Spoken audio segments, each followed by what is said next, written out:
అందరికీ నమస్తే అండి.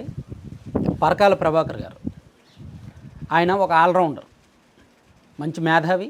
ఆయనకు అన్ని సబ్జెక్టులు తెలుసు.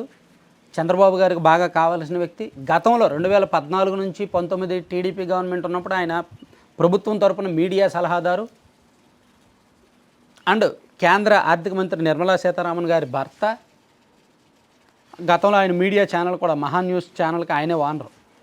కొంత ఇన్వెస్ట్ చేసి తర్వాత సైడ్ అయ్యారు. తర్వాత వేరే ఛానల్ నడిపారు, తర్వాత సైడ్ అయ్యారు. ఆయన మొన్న ది వైర్ అనే ఒక ప్రముఖ మీడియా సంస్థలో ఒక కథనం రాశారు. 2024 ఎన్నికల్లో కూటమి గెలుపు మీద అనుమానాలు వ్యక్తం చేస్తూ, ఆ అర్ధరాత్రి ఓటింగ్ ఏంటి, ఏమైనా మిరాకిల్స్ జరిగాయని అనుమానాలు వ్యక్తం చేస్తూ ఒక పెద్ద కథనం రాశారు. ఆ కథనం సంచలనం. నిజంగా ఆయన అలా అనుమానాలు వ్యక్తం చేశారు అంటే కూటమి గెలుపుని అవమానించినట్టే కదా. అదే ఈ పార్టీ వైఎస్ఆర్ కాంగ్రెస్ పార్టీ వాళ్ళు ఎవరో అటువంటి అనుమానాలు వ్యక్తం చేసి కథనాలు రాస్తే టీడీపీ తరపున ఎవరో ఒకరు సమాధానం చెప్పేవాళ్ళు. ఏ అధికార ప్రతినిధో వచ్చి గట్టిగా కౌంటర్ ఇచ్చేవాళ్ళు, మాట్లాడేవాళ్ళు. కానీ ఈవెన్ మనకి జనాలకు ఫ్యాక్ట్ తెలియాలి కాబట్టి నేను ఒక వీడియో చేశాను. అసలు పరకాల ప్రభాకర్ గారు ఏ కోణంలో ఆలోచించారు, యాక్చువల్లీ ఓట్లు ఎన్నికలు వచ్చేసరికి ఏం ఆలోచించాలి. ఆ రోజు నేను నిన్న సాయంత్రం ఒక డీటెయిల్డ్ వీడియో చేశాను. 17 నిమిషాల వీడియో చేశాను.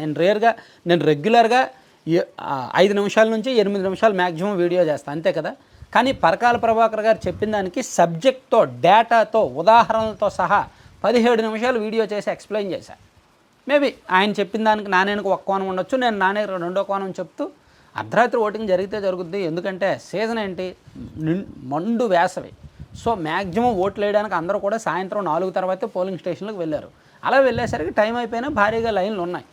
సో మిడ్ నైట్ తెల్లవారుజామున 2 వరకు 3 వరకు ఓట్లు వేశారు. కాబట్టి ఎక్కువ పోలింగ్ నమోదైంది. ఈవెన్ 2019 ఎన్నికల్లో కూడా ఆఫ్టర్ 6 సాయంత్రం 6 తర్వాత 7.5% పోలింగ్ నమోదైంది. సో 2024 వచ్చేసరికి 12% నమోదైంది. ఎందుకంటే అది ఏప్రిల్లో, ఇది మేలో. సరే, ఇలా చాలా లాజికల్ అండ్ లీగల్ రీజన్స్ ఉన్నాయి, చాలా సహేతుకమైన కారణాలు ఉన్నాయి. ఈసీ దగ్గర సైంటిఫిక్ డేటా ఎవిడెన్స్లు ఉన్నాయి, పక్కా పకడ్బందీగా ఎన్నిక జరిగింది అనేది. కానీ వైసీపీ వాళ్ళు ఏదో ఓటమి నుంచి తప్పించుకోవడానికి ఈవీఎంల మీద దాని మీద నెట్టేశారంటే అర్థం ఉంది. ఎందుకంటే వాళ్ళు ఒక రాజకీయ పార్టీ కాబట్టి ప్రజా తీర్పు అంటే గౌరవం లేకుండా మేము ఓడిపోవడానికి ఈవీఎంలే కారణం, లేదంటే దొంగ ఓట్లు, అది ఇది ఏదో అనొచ్చు. ఎందుకంటే వాళ్ళకి రాజకీయ పార్టీగా ప్రజా తీర్పును గౌరవించుకోండి. కానీ పరకాల ప్రభాకర్ గారు అలా రాసినప్పుడు ఆయనకు సమాధానం చెప్పేవాళ్ళు ఎవరూ లేరే టీడీపీలో. అది నాకు ఆశ్చర్యంగా ఉంది. ఒక్క టీడీపీ నాయకుడు కూడా, తెలుగుదేశం పార్టీలో ఎంతమంది మేధావులు ఉన్నారు, అధికార ప్రతినిధులు ఉన్నారు. పట్టాభి గారు, నేలపాలెం విజయ్ కుమార్ గారు, తర్వాత ఎంఎస్ రాజు గారు, పిల్లి మాణిక్యాలరావు గారు, డేటాతో సహా చెప్పేవాళ్ళు చాలామంది, పయ్యావుల కేశవ్ లాంటి వాళ్ళు చాలామంది విత్ డేటా, విత్ సైంటిఫిక్ ఎవిడెన్స్తో వచ్చేవాళ్ళు ఉన్నారు. ఈవెన్ ఇక్కడ ఆయన కూటమినే అవమానించారు. Not only TDP, BJP, Janasena 3 పార్టీల నుంచి అవసరమైతే రావచ్చు. పరకాల గారు రండి, మనం చర్చిద్దాం ఆ రోజు ఎన్నిక ఎలా జరిగింది అనేది. సో ఎన్నికలు ఏంటి అనేది నిజానికి అంటే ఎందుకో పరకాల ప్రభాకర్ గారు ఇచ్చిన స్టేట్మెంట్, ఆయన రాసిన వార్తని, ఆయన వార్త రాసి ఊరుకోలే. తర్వాత ఇంటర్వ్యూలు కూడా ఇచ్చారు 2-3 ఛానళ్ళకి. ఆ ఇంటర్వ్యూల్లో కూడా ఆయన అదే చెప్పారు. అంటే కావాలని ఆయన కూటమిని టార్గెట్ చేస్తున్నట్టుగా అర్థమవుతోంది. ప్రజా తీర్పును అవమానిస్తూ కూటమిని అనుమానించినట్టుగా అర్థమవుతోంది. నిజానికి దీనికి సరైన సమాధానం, కౌంటర్ ఇవ్వక్కర్లేదు, ఆయన్నేమీ విమర్శించక్కర్లేదు. కానీ సమాధానం చెప్తే క్లారిటీ ఇస్తే బాగుండేది. కానీ ఎందుకులే అనవసరం. ఆయన కేంద్ర మంత్రి నిర్మలా సీతారామన్ గారి భర్త, అందులో పరకాల ప్రభాకర్ గారు అంటే అంతో కొంత అందరికీ గౌరవం ఉంటుంది. గతంలో ఆయన డిబేట్లు చేశారు, మీడియా ప్రతినిధిగా ఉన్నారు. సో ఆయన ఏదో బురద చల్లారని చెప్పి మనం ఎందుకు దానికి సమాధానం ఇవ్వడం, ఆ బురదలో మనం ఎందుకు కూరుకుపోవడం, ఆ బురదకు మనం ఎందుకు ఒంటికి పూసుకోవడం అని అనుకున్నారేమో. మొత్తానికి వదిలేశారు. కానీ టీడీపీలో అంతర్గతంగా జరుగుతున్న చర్చ ఏంటంటే పార్టీ పరంగా లేదా కూటమి పరంగా సమాధానం చెప్తేనే బాగుంటుంది. గతంలో వైసీపీ వాళ్ళు కూడా ఇటువంటి ఆరోపణలు చేసినప్పుడు ఎవరూ సమాధానం చెప్పలేదు, వదిలేశారు. కానీ ఇప్పుడు పరకాల ప్రభాకర్ లాంటి వాళ్ళు చెప్తున్నారు. సో రేపు పొద్దున ఇంకెవరెవరో ఇలాగే మాట్లాడతారు.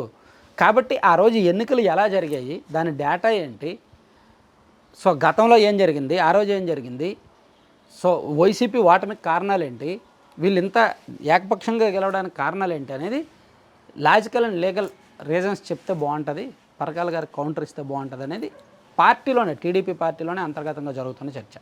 ఇప్పుడు ఈవెన్ అసెంబ్లీ సమావేశాలు జరుగుతున్నాయి, ఎమ్మెల్యేల మధ్య ఈ చర్చకు వచ్చింది, పరకాల ప్రభాకర్ గారు టాపిక్ చర్చకు వచ్చింది.